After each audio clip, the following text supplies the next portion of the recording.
जय Hind students, class 10th। त्रिभुजों की समरूपता के लिए कसौटियां, criteria for similarity of triangles. Triangles के सिमिलर होने के क्या क्या पैमाने होते हैं, किस तरीके से हम कहेंगे कि वो सिमिलर हैं। उसमें सबसे पहला है बेटा थ्योरम 6.6। ये जो है शॉर्ट में बोलूँ तो ए एंगल एंगल एंगल, कोण कोण कोण। तो फर्स्ट होती है, मैं यहाँ लिख दूँ, फर्स्ट होता है ए, ठीक है। सेकंड इसकी कॉरोलरी है यानी उपप्रमेय है, वो है ए। थर्ड होता है S and fourth one is S, ठीक है। तो इस वीडियो में मैं सिर्फ ए ले रही हूँ और ये तो उसके साथ आ ही जाएगी, तो मैं इसी पर कॉन्सेंट्रेट कर रही हूँ कि ए क्या है। सुनिएगा, इसको पढ़ते हैं अभी थोड़ी देर से। पहले एक बात सुन लीजिए कि एक ट्रायंगल है बेटा ABC, दूसरा ट्रायंगल है DEF, ABC DEF, ठीक है। अगर एंगल B एंगल E के इक्वल है, angle A is equal to angle D and angle C is equal to angle F, यानी करस्पॉन्डिंग एंगल्स इक्वल हैं, तब ये ट्रायंगल्स सिमिलर होंगे। This is the sign of similarity. अगर दोनों triangles के 3 एंगल्स होते हैं, वो करस्पॉन्डिंग एंगल्स अगर इक्वल होते हैं, तब वो ट्रायंगल्स सिमिलर कहलाते हैं। ये मुझे प्रूव करना है, ठीक है। हिंदी में इसको पढ़ूं पहले मैं। यदि दो त्रिभुजों में संगत कोण बराबर हो तो उनकी संगत भुजाएं एक ही अनुपात में यानी समानुपाती होती हैं और इसीलिए ये त्रिभुज समरूप होते हैं। If in two triangles corresponding angles are equal, then their corresponding sides are in the same ratio or in proportion, and hence the two triangles are similar. Okay देखो, सिमिलैरिटी में क्या होता है, डेफिनेशन आप पढ़ चुके हो। पहली शर्त होती है कि तीनों एंगल्स इक्वल होने चाहिए और दूसरी शर्त होती है कि इनकी साइड्स का रेशो सेम होना चाहिए, ठीक है ना। साइड्स का रेशो मस्ट बी सेम, तो एस बोल देते हैं। तो अगर ये है तो ये होना चाहिए, ये है तो ये होना चाहिए। हम डिक्लेयर कर देंगे कि दोनों ही कंडीशंस फॉलो हो रही हैं, अतः ये त्रिभुज समरूप हैं। तो अब ये फर्स्ट है थ्योरम ए, इसको मैं प्रूव करना सिखा रही हूँ कि ऐसा कैसे हो सकता है कि एंगल्स इक्वल हो तो साइड्स भी रेशो में होंगी। समझ गए ना, एंगल्स इक्वल तो साइड्स रेशो में होंगी, हम ये बताना है। चलिए शुरू करते हैं। बिना कंस्ट्रक्शन के ये नहीं होगा, यानी हेल्प लेनी पड़ेगी। क्या करूं, हमने पहले ABC को छोटा और DEF को बड़ा लिया है। आप उल्टा भी ले सकते हो, लेकिन एट ए टाइम एक ही केस लोगे, है ना। तो मैंने इसको छोटा लिया है और इसको बड़ा लिया है। अब AB स्मॉल है किससे, DE से, तो जितनी बड़ी AB है उतना बड़ा D से ये कट लगा दो, तो फिर DP जो बनेगी वो AB के इक्वल बनेगी। बात समझ में आ गई, ये लंबी थी ये छोटी थी, तो इसके बराबर का कट लगा दो। ऐसे ही बेटा, तो जितनी बड़ी AC है उतना बड़ा आप यहाँ पर कट लगा दीजिए। तो ये DQ किसके इक्वल आ गई, AC के। AB किसके इक्वल थी, DP के। क्लियर, क्लियर हो गया। अब आप छोटे वाले दो ट्रायंगल्स देखो, एक ABC और एक DPQ। क्लियर, ABC और DPQ। बच्चों देखो, इसको लिखना कैसे है वो मैंने यहाँ पर लिख कर रखा है, तो इसकी टेंशन नहीं करना, आप केवल समझो। अब मैं ABC और DPQ को ले रही हूँ। इसमें देखो AB is equal to DPQ, क्यों इक्वल है, ये हमने बनाई है इसलिए इक्वल है, तो बाय कंस्ट्रक्शन, रचना से। ऐसे ही AC is equal to DQ, why they are equal, because we constructed them. Okay, तो अब ये हो गया। और ये एंगल A और एंगल D ये तो पहले से ही इक्वल था, तो कॉन्ग्रुएंसी भूले तो नहीं हो, 9th क्लास में पढ़ी थी सर्वांग समता, उसमें SAS होती थी, है ना। तो ये S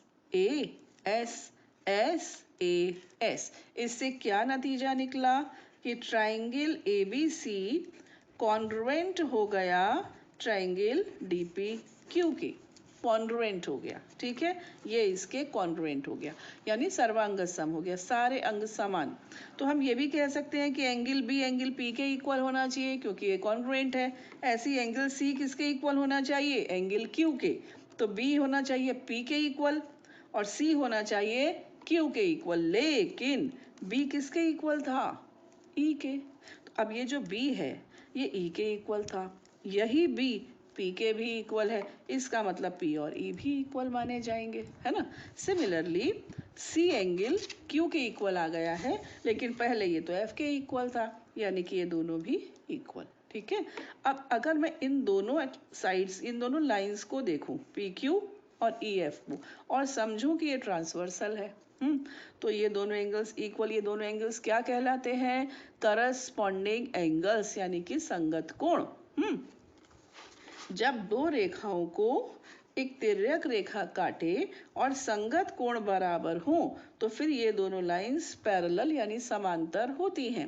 if a transversal cuts two lines and corresponding angles are equal, then these two lines are said to be parallel to each other. तो ये दोनों समांतर हो गई, पैरेलल हो गई। ठीक है, पैरेलल हो गई बेटा, तो फिर क्या हुआ, पैरेलल होने से आपको बीपीटी याद है, बेसिक प्रोपोर्शनैलिटी थ्योरम, आधारभूत अनुपातिकता प्रमेय। तो ये दोनों पैरेलल होने से बीपीटी अप्लाई हो जाएगी, और बीपीटी 6 प्रकार से लगती है, 6 टाइप से मैंने आपको सिखाया था, पिछला वीडियो देख लेना, ठीक है ना। 6 प्रकार से लगती है। तो फिर हम क्या करेंगे, डीपी और डीई का रेशो लेंगे। यहाँ पर हम लिखेंगे, लिखने का तो मैंने दिखाई दिया है, वहाँ पर लिखा दिया है साइड में, since P Q is parallel to E F therefore by BPT, है ना, बेसिक प्रोपोर्शनैलिटी थ्योरम लग जाएगी, और ये हो जाएगा D P upon D E is equal to D Q upon D F. बड़ी चालाकी से हमने ये काम किया है, समझे आप। अब डी पी, ये जो डी पी है बेटा, डी पी ये किसके इक्वल बनाई थी हमने, ए बी के, तो ये डी पी की जगह पर रख दो ए बी, ये बन गया ए बी अपॉन डी ई।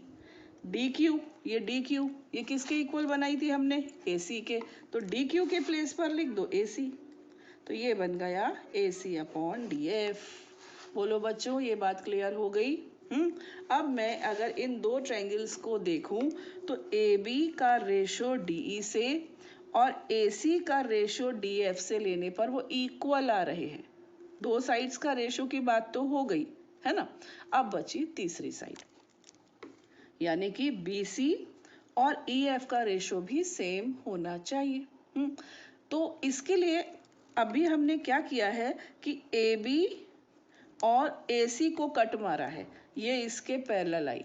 अब अगर एक बार मैं और करूं, ठीक है, एक बार मैं और करूं, इस बार मैं क्या करूं, ए बी के बराबर यहां से लूं, ई से ऐसे यहां पर, ठीक है, ये ए बी के बराबर, ये बी ए के बराबर ऐसे ले लूं, क्लियर, और बी सी के बराबर यहाँ से ले लूँ। समझो बात को, अगर मैं इसको नाप लूँ, ये कट यहाँ लग जाएगा, किसका, बी ए कट लग गया, बी सी ये कट लग गया ऐसे, ठीक है। फिर मैं इन दोनों को ज्वाइन कर दूँ, तो अब ये और ये पैरेलल आएंगी, पूरी प्रक्रिया वही दोहराई जाएगी। तो इस बार रेशो किस किस का निकलेगा, देखना, इसका इसके साथ, इसका इसके साथ। अब में अगर एंगल हमने चेंज कर दिया तो अभी इन दो साइड्स का रेशो निकला है, फिर इन दो साइड्स का रेशो निकलेगा। समझ में आई मेरी बात। अभी मैंने इसको और इसको लिया था, तो इन दोनों का रेशो इन दोनों के साथ आ गया। अब अगर मैं इसको और इसको ले लूं तो इसका और इसका रेशो इसके साथ और ई एफ के साथ आ जाएगा, यानी कि बी सी का रेशो ई एफ के साथ मुझे मिल जाएगा। मेरी बात को समझो बेटा, मैं एक बार और दोहरा रही हूँ। जब मैंने ये दो साइड्स ली तो इनका रेशो इनके साथ आया, अगर मैं ये दो साइड्स ले लूंगी तो इन दोनों का रेशो आ जाएगा, है ना। ए बी का डी ई के साथ आ जाएगा और बी सी का ई एफ के साथ आ जाएगा, क्लियर। अगर मैं इन दोनों को ले लूँ, किसको, सी ए और सी बी को, तो सी बी का रेशो ई एफ के साथ आएगा, सी ए का रेशो एफ डी के साथ आएगा। यानी कि हम अगर एंगल चेंज कर देंगे, मतलब डायरेक्शन चेंज कर देंगे, तो साइड्स का रेशो भी, साइड्स भी चेंज हो जाएंगी। तो हम इतनी रामायण नहीं लिखते हैं, हम क्या करते हैं, ऐसे किया फिर लिख देते हैं सिमिलरली। यानी कि अगर हम ये दो साइड्स की जगह पे कोई दूसरी दो साइड्स लेंगे तो उनका रेशो सेम आ जाएगा, क्लियर है ना। तो इस तरीके से ये प्रूव हो जाएगा कि अगर एंगल्स सेम होते हैं, एंगल्स इक्वल होते हैं, तो साइड्स का रेशो सेम होता है, ठीक है। अब ये देखो बच्चों, प्रूफ है। ये प्रूफ मैंने पूरा यहाँ पर थ्योरम कैसे करनी है वो लिख के रख दिया है। तो ये गिवन हिंदी में होगा, दिया है, टू प्रूव सिद्ध करना है, ठीक है। फिर कंस्ट्रक्शन यानी रचना, आप वीडियो को पॉज कर लेना और नोट कर लेना, ठीक है।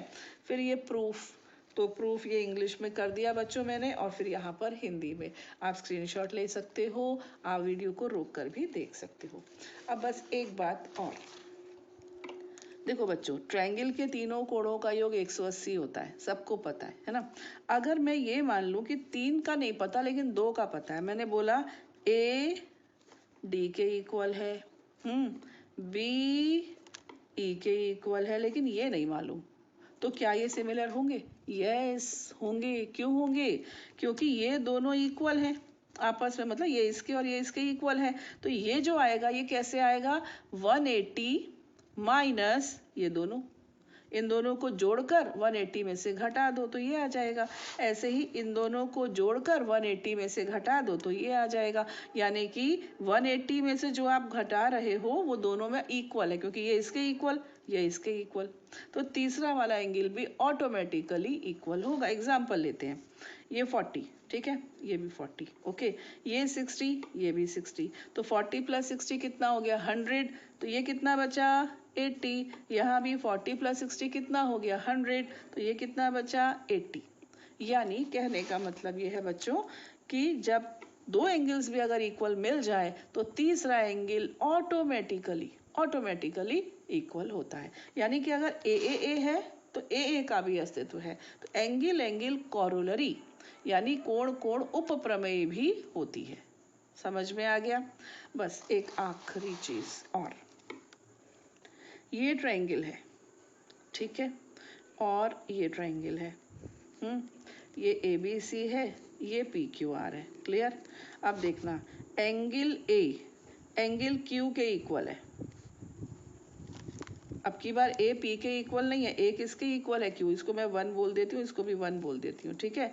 एंगल C P के इक्वल है, इसको मैं बोल देती हूँ 2, इसको भी बोल देती हूँ 2। और एंगल B एंगल R के इक्वल है, यानी ये 3, ये 3। तो अब मैंने अगर लिखा यहाँ पर ट्रायंगल ABC, ये सिमिलर होगा किसके? PQR के? नहीं, A किसके इक्वल था? Q के, तो पहले Q आएगा। फिर B किसके इक्वल था? 3 के, तो उसके बाद क्या आएगा? R, ठीक है। और C किसके इक्वल है? 2, तो C की जगह आएगा P। यानी कि ABC सिमिलर होगा QRP के। इस चीज पर ध्यान दीजिए, ABC will be similar to QRP। तो ABC PQR के सिमिलर नहीं होगा, है ना। A के इक्वल जो है वो पहले आएगा, B के इक्वल जो है वो सेकंड नंबर पे आएगा, और C के इक्वल जो है वो थर्ड नंबर पर आएगा। तो ऐसा नहीं है कि जो ट्रायंगल दिख रहा है ABC PQR ABCDEF, ऐसे नहीं होता। हमको देखना पड़ता है कौन सा एंगल किसके इक्वल है, उस हिसाब से उसकी नेमिंग होती है, ठीक है। तो मैंने ये थ्योरम काफ़ी मेहनत के साथ आपको समझाई है, और थ्योरम मैंने यहाँ पर सॉल्व भी करके रखी हुई है। तो बच्चों, नेक्स्ट जो इसकी कसौटी है वो है SSS, ये लेंगे हम अपने नेक्स्ट वीडियो में। मेरे चैनल को लाइक, सब्सक्राइब और शेयर इस वीडियो को ज़रूर कीजिएगा, ओके। जय हिंद।